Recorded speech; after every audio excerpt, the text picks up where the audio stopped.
virtually? Yes, Mr. Chairman. Thank you, sir. Secretary Blinken, thank you for your willingness to appear before the committee and to answer questions on the Afghanistan withdrawal. I understand you've been there for almost 3 hours now. I appreciate your persistence in this. Mr. Secretary, my staff has been working very closely with yours on the issue of Afghan special immigration applications or SIVs, some of which have been initiated for over 3 years. As you are aware, I sent a letter to you last week that outlines my concerns, and I spoke to Deputy Secretary McEwen 3 weeks ago. Due to the preparation for the hearing, I received updates on 3 of the 5 SIV cases my staff has been working for months on. I sincerely appreciate the efforts of your staff to get me this information, which I provided last night to the South Dakota veterans who requested my help. And for that, I want to thank you.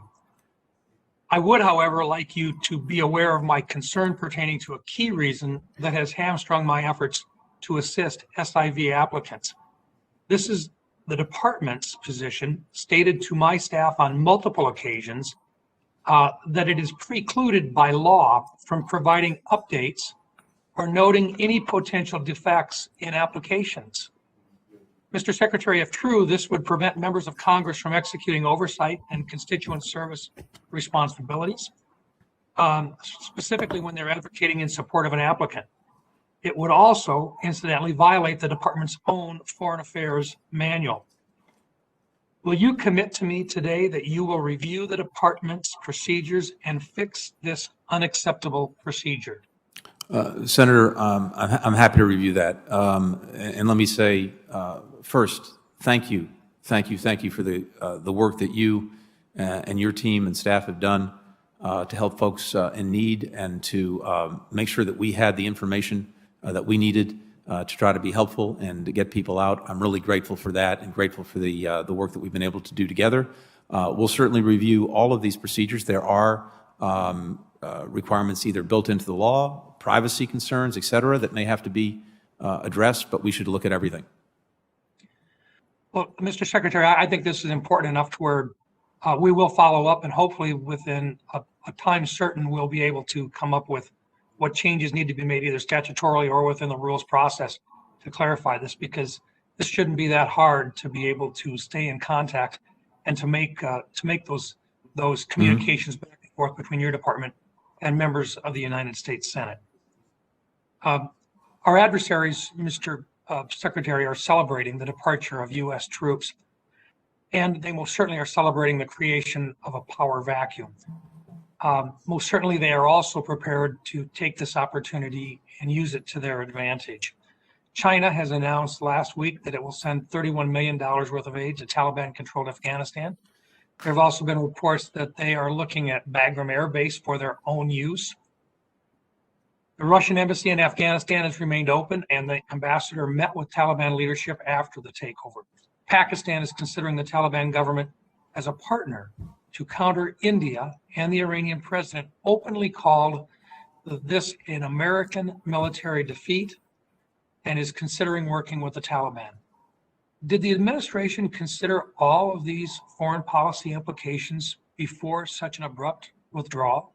And if they did, does the department have a strategy to counter our adversaries' malign influence in the region?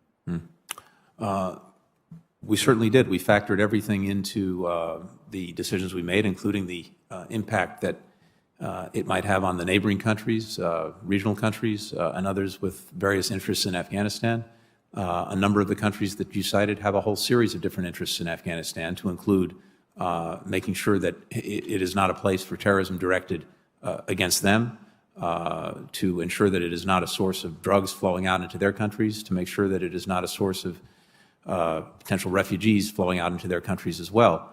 So all of those things are in play, and countries are looking to take steps that they need to take to protect some of their basic interests. At the same time, we've established across more than 100 countries and in the UN through a Security Council resolution basic expectations of the Taliban-led government. And if those expectations are not met, and other countries are aiding and abetting so that the Taliban is able to not fulfill those expectations, there'll be consequences for that too. Well, Mr. Secretary, if I could, what I'm really curious about is, do you have a strategy that you've established? Did you have enough time before this withdrawal to actually establish a strategy knowing that there would be a void in Afghanistan? The work that we've done to bring together across dozens of countries, very active contact groups, looking as we work together across these countries with NATO, the EU, as well as the UN. We have a collective strategy on the way forward, and we're working that as we speak. Does our country, do we have a strategy? I mean, if this has been laid out and based upon the need to move out as quickly as we did you have time to actually establish a strategy to take care of what will be this power void? And I understand that you've been there now for almost 3 hours.